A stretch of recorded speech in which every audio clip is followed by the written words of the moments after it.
বিষয় হলো যে প্রথম কথা, সুপারিশ বিষয়ে আমাদের অনেক কুসংস্কার আছে বা শিরক পর্যায়ের বিশ্বাস আছে।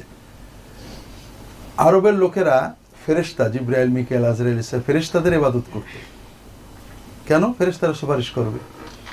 আমরা যদি তাদের খুশি করতে পারি, মানত করি, তাদের নামে গরু টরু জবাই করে দিই, তারা খুশি হবে, তারা আমাদের সুপারিশ করবে।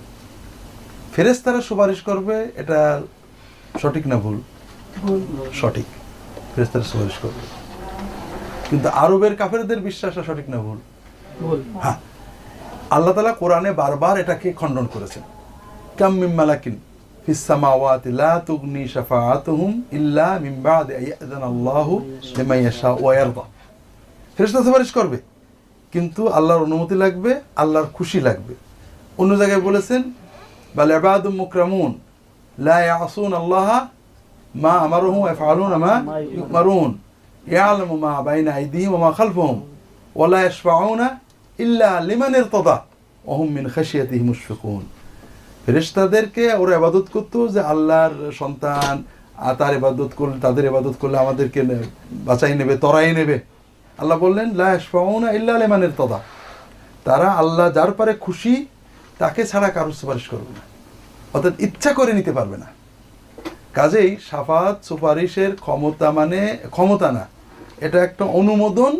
আল্লাহ যার পারে খুশি শুধু তাকেই সুপারিশ করতে পারবে এবং যার জন্য অনুমতি দেবেন তারই। এখন একজনের প্রশ্ন হলো, তাহলে আর সুপারিশের দরকার কি? আসলে সুপারিশের কোনো দরকার নেই।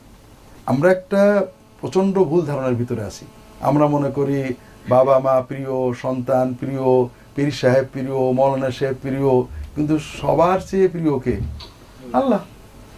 আমাকে সবচেয়ে বাবা দয়ালু, মা দয়ালু, পীর বাবা দয়ালু, অমুক দয়ালু, সবার চেয়ে বড় দয়ালু কে? আল্লাহ। কাজে আমার মুক্তির জন্য আমার চেয়েও বেশি ভাবেন আল্লাহ।